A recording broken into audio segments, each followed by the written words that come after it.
this event.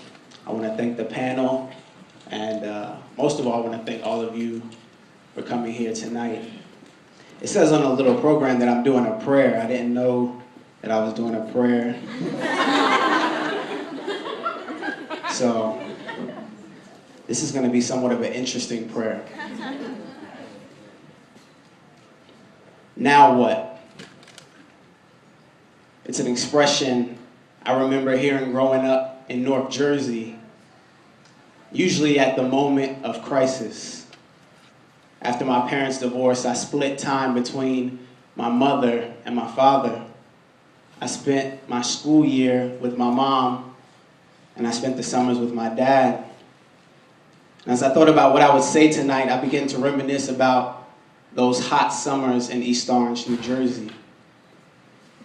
As I thought about one specific incident when I got into a neighborhood fight, I remember going to my older brother for advice and support. After telling him what went down, after describing to him the boy I fought, my opponent, my brother looked at me deep into my eyes, and he asked me a simple yet profound question. Now what? Really, it was more than a question. It was a challenge, a call to action. It was a challenge that implicitly called for me to respond and retaliate. In his own way, my brother was demanding that I make a decision to sit down and shut up, or stand up and fight. Tonight, we stand between two opposing realities, in the middle of two conflicting forces that compel us to make one critical choice, a choice between silence and sound. On the one hand, life produces sound, biologically and socially. Our hearts beat in a rhythmic boom. Our hands clap. Our feet stomp. The wind blows, the birds chirp, newborn babies cry. Sound thus suggests life. Where there is sound, there is the possibility of life. On the other hand, death yields soundlessness, total silence. Silence lives in the grave. Silence is the discourse of the dead. Silence cannot speak. Silence thus suggests death. Where there is perpetual silence, there is the probability of death. You're probably sitting there saying, what the hell is this guy talking about? I say this to point out the reality that the moment you become silent, especially about the things that matter in this world, is a moment that you die. The moment you become silent is a moment you sign your own death certificate.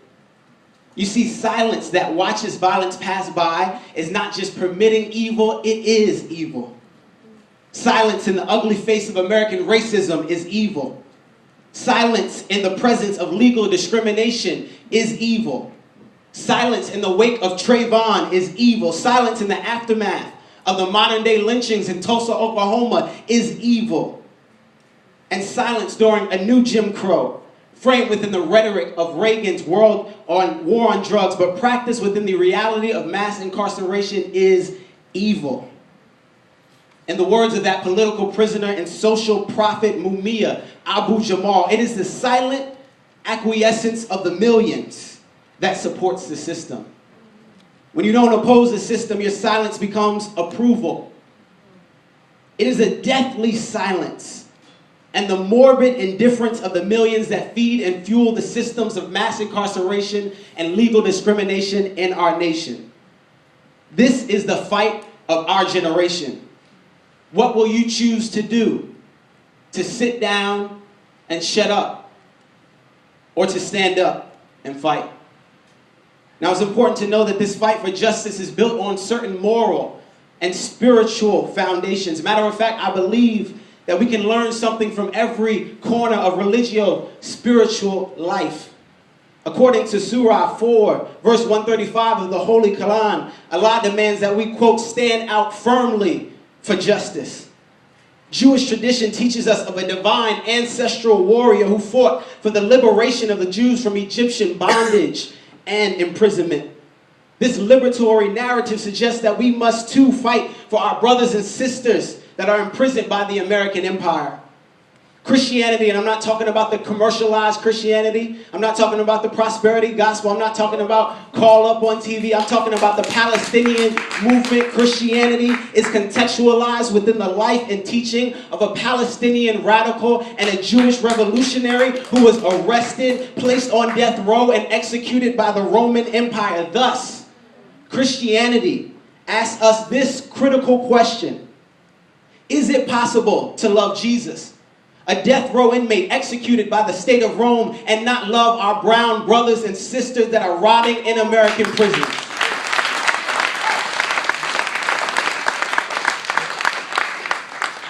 Buddhist tradition speaks of karma, a Pali term which literally means action or doing. Karma suggests to us an individual responsibility to work incessantly for the well-being and happiness for all of us, by doing so generating a revolution of love and goodness.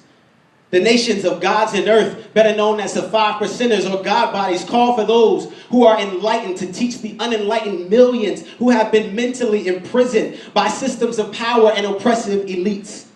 Atheism speaks to our human responsibility to protect the sacred value of all human life, including our, quote, untouchables in America.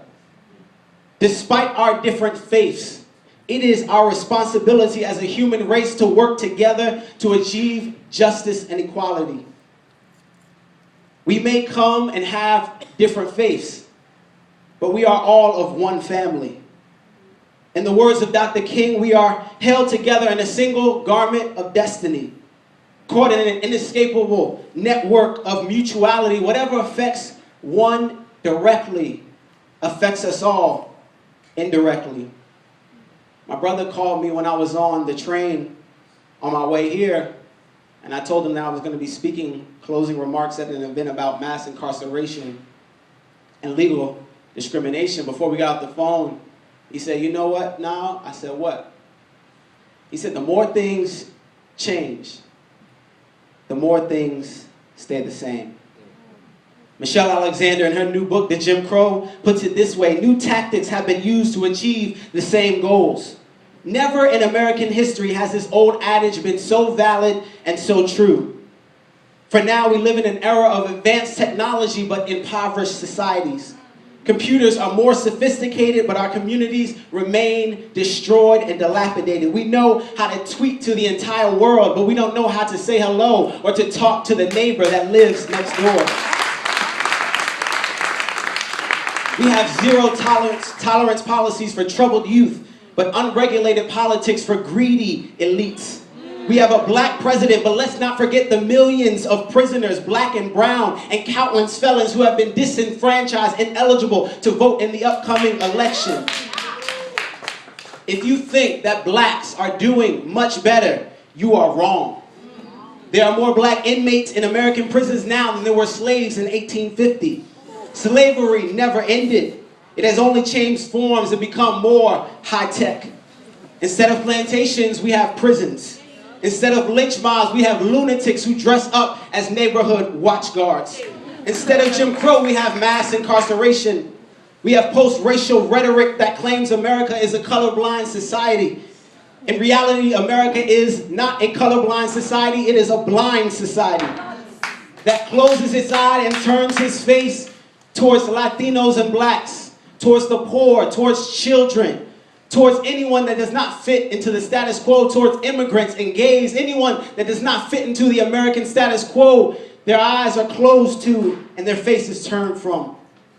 We've managed to wage a global war on terror, but no domestic war on poverty. We have first-class prisons and second-class schools. We spend more money imprisoning than empowering. We've sacrificed structures of care for systems of control. So here we are in the greatest fight of our generation.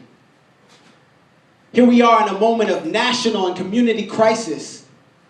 The panel has come and accurately talked about the facts of this fight for justice and equality. Dr. Hill, Dr. Ball, Rosa Clemente, and Jasiri X have described the details of our opponents, mass incarceration and legal discrimination. We could talk for a lifetime about the complexities of these issues. But if tonight doesn't transcend talk, then we talk in vain.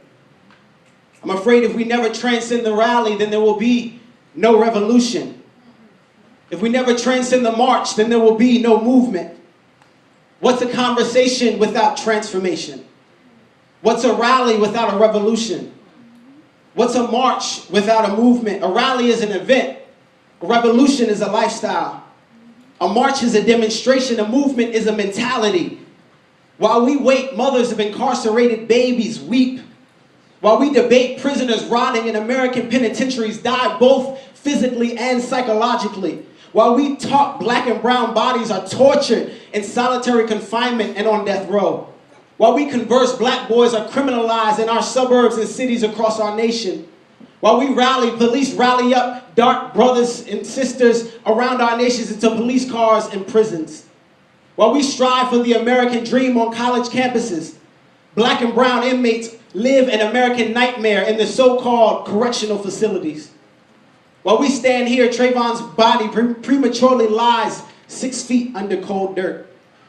While we are free, Mumia is fettered by a life sentence after living 30 years in a room the size of a bathroom with no human contact besides prison guards who aggressively touch him.